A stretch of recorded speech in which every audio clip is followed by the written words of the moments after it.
Hi மக்களே, இன்றைக்கி நம்ம கிச்சனில் ஒரு சிம்பிளான ரெசிபி தாங்க பார்க்க போகிறோம். மதியம் செஞ்ச சாதம் நைட்டு மீதமாயிருச்சுங்க. சாதம் மீதமாயிருச்சு, ஆனால் சைடிஷ் செய்கிறதுக்கு டைமிங்கும் இல்லை.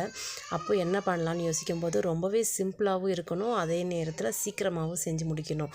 அதனால் இன்றைக்கி தக்காளி வச்சு ஒரு தொக்கு மாதிரி தாங்க செஞ்சுருக்கேன். அவசரத்துக்கு நைட்டு சாப்பிட்ற மாதிரி சூப்பராக இருக்கும் இந்த கிரேவியே. இதுக்கு சைடிஷ் எதுவுமே தேவையில்லை. வாங்க இன்றைக்கி இந்த ரெசிபி எப்படி செய்யலான்னு பார்க்கலாம். இதுக்கு நான் 2 பெரிய வெங்காயம் 4 தக்காளி எடுத்து நல்லா கட் பண்ணி வச்சுருக்கேங்க. பெருசாகவே கட் பண்ணி வச்சுருக்கேன். மிக்ஸி ஜாரில் ஒரு 6 பல் பூண்டு சேர்த்துக்கலாம். இதோட இந்த வெங்காயத்தையும் தக்காளியும் சேர்த்து நல்ல பேஸ்ட்டு போல் அரைச்சிட்டு வந்துடலாங்க. சிம்பிளாகவே செஞ்சிடலாம், ஈஸியாகவே இருக்கும். இப்போ இது எல்லாத்தையும் போட்டு நல்லா பேஸ்ட்டு மாதிரி அரைச்சதுக்கப்புறம் தாளிச்சிக்கலாங்க. ஸ்டவ் ஆன் பண்ணி கடாய் வச்சுக்கலாம். 1½ ஸ்பூன் அளவுக்கு ஆயில் சேர்த்துக்கலாங்க.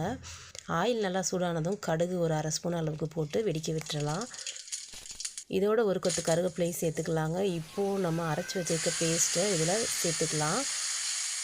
தக்காளி பேஸ்ட்டை ஊற்றிட்டு தண்ணி ரொம்ப ஊற்றிக்க வேண்டாம், லைட்டாக மிக்ஸி ஜாரை கழுவி ஊற்றிக்கலாம். தேவையான அளவு உப்பு, காரத்துக்கு மிளகாத்தூளுங்க, தனி மிளகாத்தூள் தான் நான் சேர்த்துருக்கேன். நீங்கள் விருப்பப்பட்டால் இதில் 1 ஸ்பூன் சாம்பார் தூள் சேர்த்து பாருங்கள், டேஸ்ட்டு இன்னுமே சூப்பராக இருக்கும்.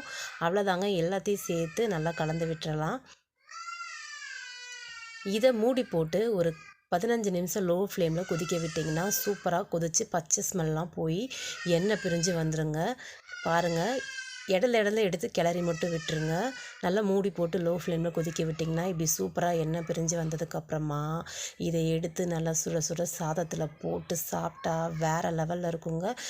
இந்த ரெசிபியை கண்டிப்பாக ஒரு தடவை ட்ரை பண்ணி பாருங்கள். சாதத்துக்கு மட்டும் இல்லை, இட்லி, தோசை, சப்பாத்தி எல்லாத்துக்குமே நல்லா